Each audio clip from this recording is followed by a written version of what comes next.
መካከለኛው ምስራቅ የምድራችን የሀብት የስልጣኔና የመልካም ምድር ማዕከል ነው። በዚህ ምክንያት ለዘመናት የሀያላን መንግስታት የጥቅም መሻኮቻና የርዕዮተ ዓለም ግጭቶች መናኸሪያ ሆኖ ኖሯል። ከቀዝቃዛው ጦርነት ማብቃት በኋላ አካባቢው መለስተኛ እፎይታ ቢያገኝም ሀያላን ሀገራት በቀጥታና በተዘዋዋሪ ከሚያደርጉት ትንቅንቅ ባለፈ ክልላዊ ኃይሎች ለጆከርነት የሚያደርጉት መጎሻሸም ከስጋት ቀጠናነት መውጣት ተስኖታል። በዚህም ቀጠና የቀድሞ ወዳጆች የዛሬ ደመኛ ጠላቶች፣ የትላንት ተቀናቃኞች ደግሞ የዛሬ ስልታዊ አጋሮች የሚሆኑበት አጋጣሚ በተደጋጋሚ የሚስተዋልበት ነው። ለዚህ ጥሩ ምሳሌ በጋራ አንድ ሱሪ ሲያጠልቁ የነበሩት ሳውዲና ኤሚሬትስ አይጥና ድመት የሆኑበት ክስተት ነው። እንደ አውሮፓ አቆጣጠር በ2023 የጀመረው የእስራኤልና የሐማስ ጦርነት ፊት ለፊት እንደሚታየው የሁለት ወገኖች ግጭት ብቻ አልነበረም። በጥልቀት ሲፈተሽ የአሜሪካ፣ የእስራኤል፣ የኢራንና የአረብ ሀገራት የጥቅም ፍልሚያ ውጤት እንደሆነ የሴራ ተንታኞች የሚስማሙበት ነው። አሜሪካ በመካከለኛው ምስራቅ ያላትን የጥቅምና የኃይል የበላይነት ለማስጠበቅ እስራኤል ዋነኛ የጦር ሰፈር ብቻ ሳትሆን ስልታዊ መቆጣጠሪያም ናት። የእስራኤል ፍላጎት ደግሞ የማይደፈር ሀያል መንግስት ሆና መውጣት ነው። በዙሪያዋ ያሉት እንደ ሐማስና ሂዝቦላህ ያሉ ቡድኖች ሰበቦች እንጂ ዋነኛ ስጋቶች አይደሉም። እንዲህ አይነት አነስተኛ ቡድኖች እስራኤል ለህልውናዬ አስጊ ነው የምትለውን ማንኛውንም ኃይል በኃይል ለመደምሰስ የምትጠቀምባቸው የሞራል ካርታዎች ናቸው። ለምሳሌ ለጋዛ መፍረስና ለፍልስጤማውያን ስቃይ መንስኤ የሆነው የሐማስ ጥቃት ከሞሳድና ከሲአይኤ የደህንነት መዋቅር የተሰወረ ነበር ሲባል ብዙዎች ይስቃሉ።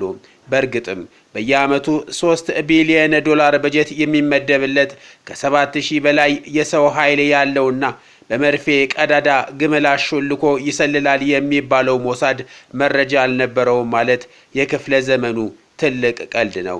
ይልቁንም ጥቃቱ እስራኤል ወደ ጋዛ እንድትገባ የሐማስን መዋቅር እንድታፈራርስና የክልላዊ የበላይነቷን ለሚገዳደረው የኢራን የመቋቋም ዘንግ የማያዳግም ምት ለመስጠት የሞራል በር የመክፈት ዓላማ የነበረው ሴራ የመሆኑ ዕድል ከፍተኛ ነው።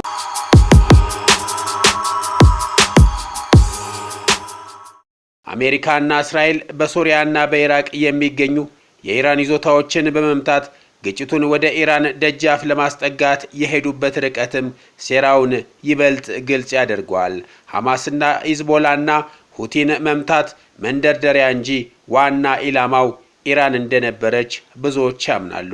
ከዚህ ቀደም በኢራን ላይ የተፈጸሙ ጥቃቶች የኒውክሌር ስራዋን ማጓተትና አቅሟን መፈተሽ እንጂ ዋናው ጦርነት እንዳልነበሩም አሁን ከሚያደርጉት ዝግጅት መረዳት አይከብድም። ኢራንም ብትሆን አካባቢያዊ ተጽዕኖዋን ለማስፋት ታጣቂ ቡድኖችን የማደራጀት የማሰልጠንና የማስተኮስ ስትራቴጂን ስትከተል ቆይታለች። ሐማስና ሂዝቦላን እና የየመኑን ሁቲን በማስታጠቅ የእስራኤልን ዙሪያ ለማነቅ ሙከራ ስታደርግም ተስተውላለች።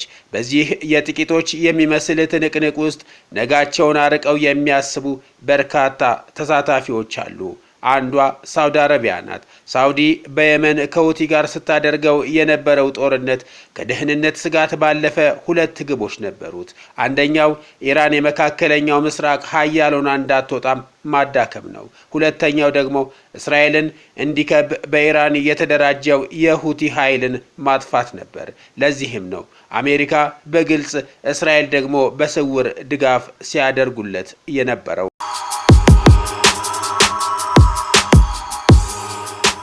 ሳውዲ አረቢያና ኢራን ሁለቱ ሀገራት ከየት ተነስተው የት እንደደረሱ ለመረዳት ወደ ኋላ መለስ ብሎ የታሪክ ገጾችን ማገላበጥ ግድ ይለናል።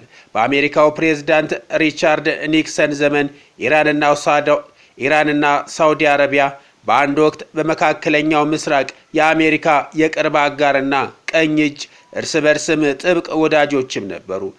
እንደ ሁለት እጆቿ ተቆጥራቸው የነበረችው አሜሪካ አንዱን ከሌላው ሳትለይ የብሔራዊ ደህንነት ተቋማቶቻቸውን የምትገነባላቸው የምታሰለጥንላቸውና የምታስታጥቅላቸው ሀገራት ነበሩ። ለመሪዎቻቸውም በስልጠና የተካኑ በዘመናዊ ቴክኖሎጂና የጦር መሳሪያ እስከ አፍንጫቸው የታጠቁ ልዩ ኮማንዶዎችን በመመደብ ጥበቃ ታደርግላቸው ነበር። ኒክሰን በወቅቱ በጸረ ኮሚኒስት ነገስታቶቻቸው ይተዳደሩ የነበሩት የሺያ ሙስሊሟን ኢራንንና ሱኒዋን ሳውዲ አረቢያ በፋርስ ባህረ ሰላጤ የምዕራባውያን ፖሊሲ ዋነኛ መሳሪያ ይሆናሉ የሚል ጽኑ እምነት ነበራቸው። ይሁንና ከጥር 1978 እስከ ሚያዝያ 1979 ድረስ በኢራን የፈነዳው ኢስላማዊ አብዮት የታሪክ አቅጣጫውን ቀየረው። አብዮቱ ባልተጠበቀ መልኩ የንጉስ መሐመድ ሬዛ ፓህላቪን አገዛዝ መገርሰስ ብቻ ሳይሆን አሜሪካንም ከኢራን ፖለቲካ ስር መሰረቷን ነቀላት። በአብዮት ወደ ስልጣን የመጣው የኢራን እስላማዊ መንግስት ከአሜሪካና ከእስራኤል ጋር ብቻ ሳይሆን ከሳውዲ አረቢያ ጋርም ዓይንና አፍንጫ ሆነ። በአንጻሩ ሳውዲ አረቢያ የአሜሪካ የጭን ገረድ በመሆን ጸንታ ቀጠለች። ኢራንና ሳውዲ አረቢያ አመቺ ሆኖ ሲያገኙትም አንዱ ሌላውን ለማዳከምና የቀጠናውን የኃይል የበላይነት ለመቆናጠጥ በተዘዋዋሪ ሲጋጩ ኖረዋል።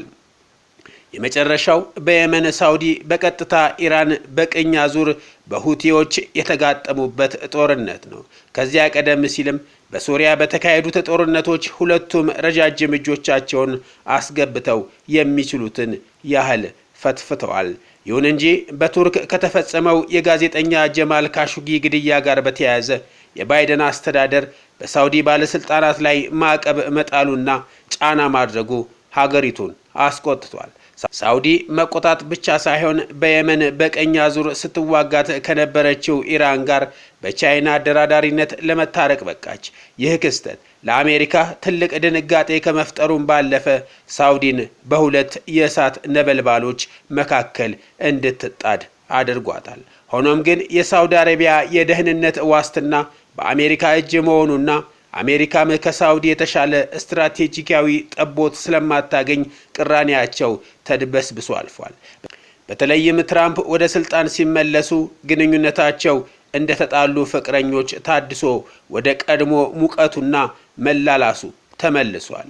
ያንዣበበው የስጋት ዳመና በአሁኑ ወቅት ወደ አስፈሪነት እየተቀየረ ያለው የመካከለኛው ምስራቅ ፍጥጫ በታሪክ ሰንሰለት ተሳስሮ የመጣ እንጂ ከሰማይ የወደቀ ዱብዳ አይደለም።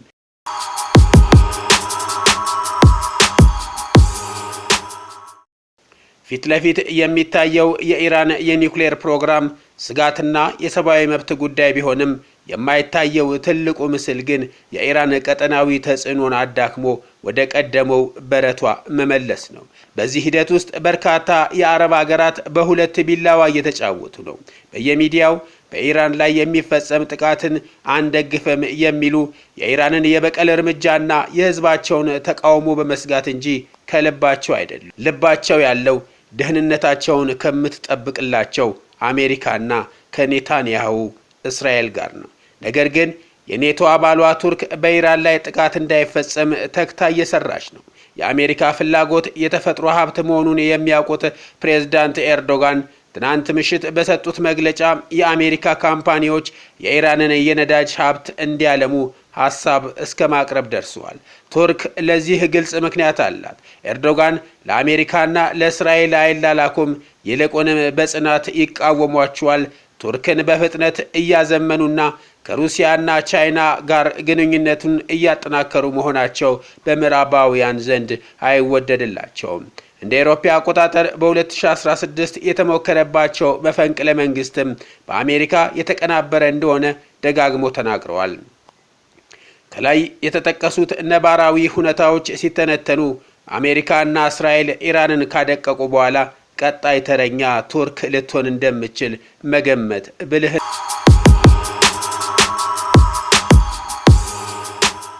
ነው። የቱርክ ስጋትና ጥረት ከዚህ ብልህነትና ነግበኔ የሚመነጭ ነው። ለቱርክ ግልጽ አደጋ የሚፈጥር አዲስ የጂኦፖለቲካ ካርታ እንዳይፈጠር መከላከል የእልውና ጉዳይ ሆኖባታል። ይሁንና የአሜሪካና የእስራኤል ዝግጅት ግን የኢራንን ጥቃት የቱርክን ስጋት የሚያስቀር አይመስልም። አዘናክተው ከአየር ከምድር ከባህር ዘመን አፈራሽ የጨረር የድምጽ የማይክሮዌቭ የጦር ቴክኖሎጂ እጅግ የከፋ የፈሪዱላ እንደሚያሳርፉ ይጠበቃል። በእርግጥ ኢራንን ብትሆን ግብረ መልሷ ቀላል ይሆናል ተብሎ አይጠበቅም። ብዙዎች እንደሚሰጉትና እንደሚፈሩት የኒውክሌር መሳሪያም ሊኖራት ይችላል።